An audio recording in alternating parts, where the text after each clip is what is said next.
I like to call it the shitty committee. They never meet for anything good.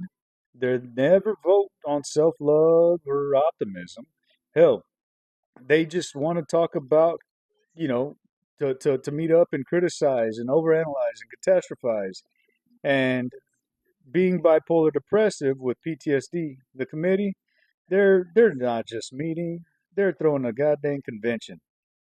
Now, you're watching this video and you're trying to figure out why I'm cleaning fish tanks and why I am crocheting while I'm talking about bipolar depressive with PTSD and a shitty committee. Well, let's dive into that. Now, some days I wake up and it's like they've already had their morning coffee before I've even opened up my eyes. They start shouting, "What's the point? Why even bother today?" And when you've got PTSD, their greatest hits playlist always includes flashbacks on repeat. I'll be trying to make my breakfast, and then suddenly, boom, some moment I'd rather forget sneaks in like it owns the place. But you know what I've discovered? You don't fight the committee. You can't reason with them because they're not rational. What you do is distract them. You give them something else to do. For me, that's where fish tanks and crocheting comes in. Let's talk about the fish tanks first. There's something magical about watching fish glide through the water. You've got these little creatures living their lives completely unaware of the chaos in my head. They don't care about my past.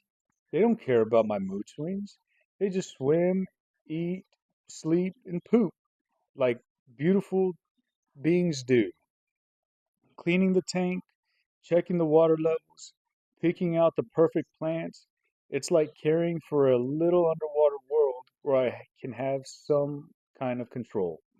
And when you've got PTSD, control over anything feels like a miracle. But crochet is where the real therapy happens. There's something about the rhythm of it, the way the hook slides through the yarn, the way way your hands move almost on autopilot, one stitch, two stitch, three stitches, over and over. It's meditative. It's prayerful. I'm not sitting cross-legged on the floor chanting "Om," but in my own way, I might as well be. Every stitch is like a prayer for peace, for stillness, for quiet. And it's not just the counting. It's the texture of the yarn on my fingers. It's the colors I choose. Soft blues, warm yellows, calming greens. It's watching something grow row by row out of nothing but a ball of yarn and a little bit of focus. Focus that, for once, isn't on the past or the future or what the committee thinks of me. When I crochet, I don't have to be perfect. I don't even have to be good. I just have to be present. And that's the hardest part when you've got bipolar depression and PTSD, being present. Depression pulls back, and PTSD pulls you back even harder. And then mania.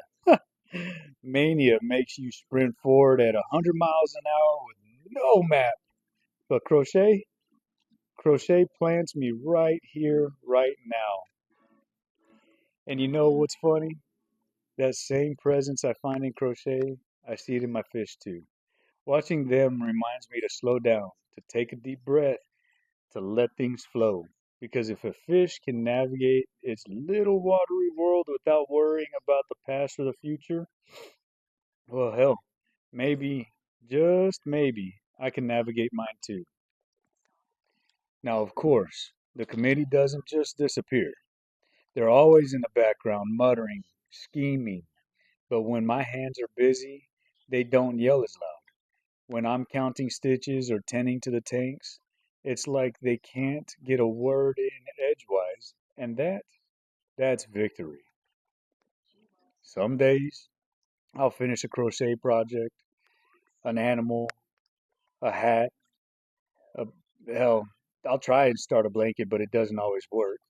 And I hold it up and think, I made this. I turned this chaotic, tangled mess of yarn into this just something that's warm, something that's comforting, something that a kid will enjoy. And maybe if I can do that with yarn, I can do that with my life too. So, yeah, the city committee is still there. They always will be. But between the fish tanks and the crochet and the counting and the praying and the meditating, I'm learning how to quiet them down, one stitch at a time. The counting disguises that prayer or meditation and makes it very easy. And oh, on good days, on the really good days, the committee actually shuts the hell up. And those moments, those quiet, still moments, they're worth fighting for. And that's why I keep going, because if I can turn tangled yarn into something beautiful, maybe I can do the same with the mess in my head. One stitch, one count, one prayer, one breath at a time. This is Red Foster Dad, and I'm out.